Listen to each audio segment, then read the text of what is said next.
Bună ziua frumoși mei berbeci, bine ați venit dragii mei. Astăzi facem un special Valentine's Day, să vedem ce se arată prin iubire, un pic mai, hai să numim așa, mai multe informații, da? Pentru că este luna unde avem ziua îndrăgostiților, să vedem ce aduce ea pentru fiecare dintre voi. Nu contează dacă aveți sau nu un partener de viață, aici vorbim despre iubire, niciodată nu se știe unde poate să apară iubirea, când și așa mai departe.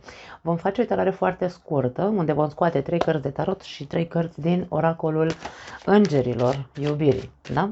Hai să vedem. Berbeci mei frumoși, cei care aveți soare, luna, ascendent sau Venus în berbec, să vedem Valentine's Day pentru voi, cu ce vine, ia uite, justiția, în primul și în primul rând, Cavaler de monede și 10 de spade. Wow! Foarte interesant. Unii dintre voi poate aveți de-a face cu un semn de pământ sau cu o balanță, aș spune. Un semn de pământ, Taur, Fecioară sau Capricorn.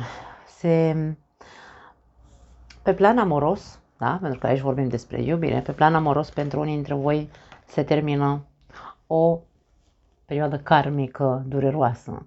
Ați trecut prin foarte multe evenimente sau lecții karmice, ați avut de învățat multe lucruri, a trebuit să deschideți ochii, să vedeți și să acceptați foarte multe lucruri în legătură cu partenerul de viață. Pentru unii dintre voi vorbim despre un partener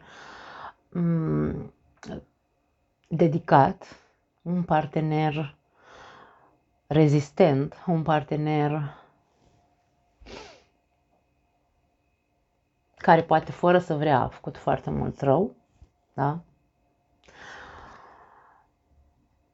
Un partener perseverent, care a stat și a rezistat probabil presiunilor din relație, dar care, iată, în luna februarie, nu neapărat în perioada zilei îndrăgostiților, dar în perioada februarie, în luna februarie, vedem cum se încheie. Nu știu de ce simt aici că pentru unii dintre voi e vorba de un pact.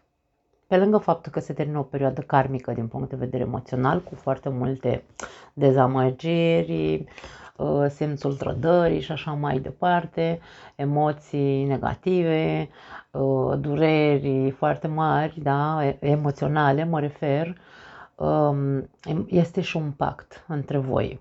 Pentru că toate aceste experiențe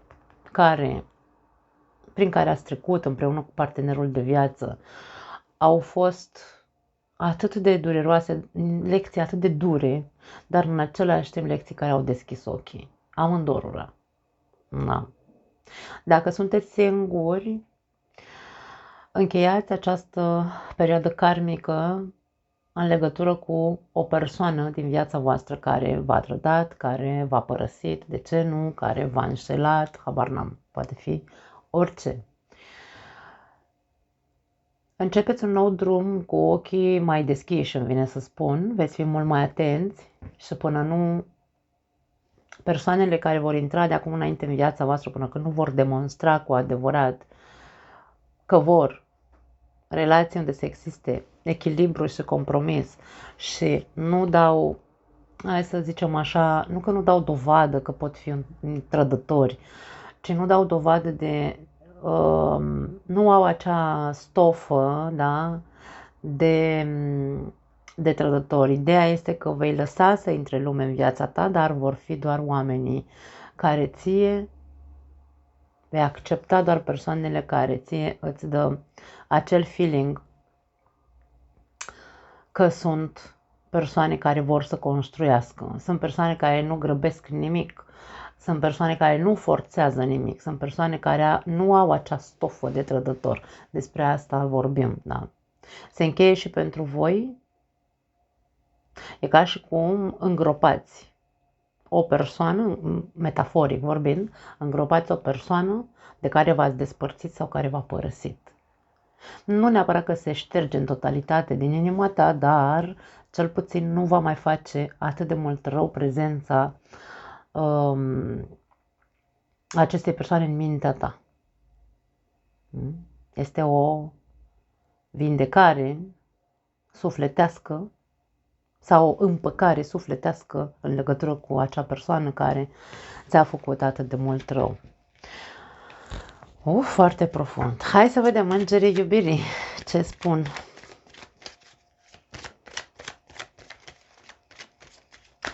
Pentru alții dintre voi aici, cei care aveți o relație, există posibilitatea, nu vreau să mă centrez pe, nu că ar fi negativ, dar este despre, mi-am dorit să vorbesc doar pozitiv, dar știți că eu sunt așa spontană și dacă îmi insistă în cap ideea trebuie să o zic. Există posibilitatea ca unii dintre voi să vă despărțiți în această perioadă, să luați decizia în sfârșit să vă despărțiți, pentru că practic vedeți că indiferent cât de mult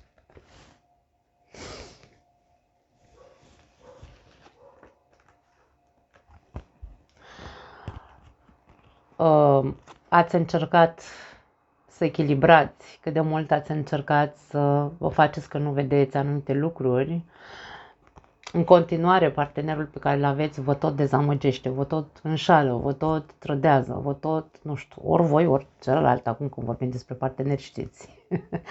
Se poate citi viceversa. Așadar aici poate avea loc o despărțire, o separare sau un divorț, inclusiv, da? În luna februarie, unii berbeci pot lua decizia sau partenerul berbecului poate lua decizia să se despartă pentru că nu vede seriozitatea care chipurile îi se promisese cândva. Hai să vedem îngerii iubirii. N-au că i-au sărit toate trei cărțile. Iubire sinceră avem aici, conversație cu sufletul deschis și relație karmică, exact ce spuneam mai devreme. Vorbim despre foarte mulți dintre voi care, indiferent prin ce treceți, indiferent că divorțați, indiferent că aici vorbim despre terminarea unui ciclu karmic din punct de vedere emoțional alături de partenerul karmic, indiferent că sunteți singuri și vă recuperați din acea poveste dureroasă pe care ați trăit-o în trecut. Aici vorbim despre, într-adevăr, pentru tine, această persoană a fost iubirea vieții tale sau este iubirea vieții tale.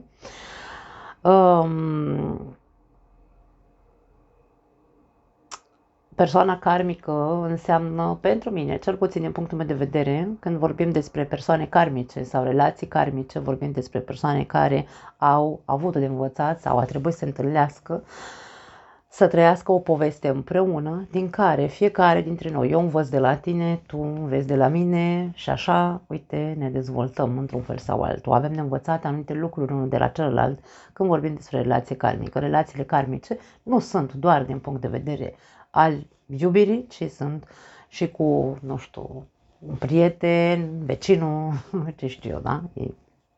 Poate fi și asta. Acum, conversație cu inima deschisă. Aici vorbim despre a vorbi cu sinceritate despre ceea ce simți înăuntrul tău cu acea persoană. Că e partenerul tău de viață și tu vrei să divorțezi, să te separi, să te desparți. Spune-i de ce, pentru că nu îți demonstrează decât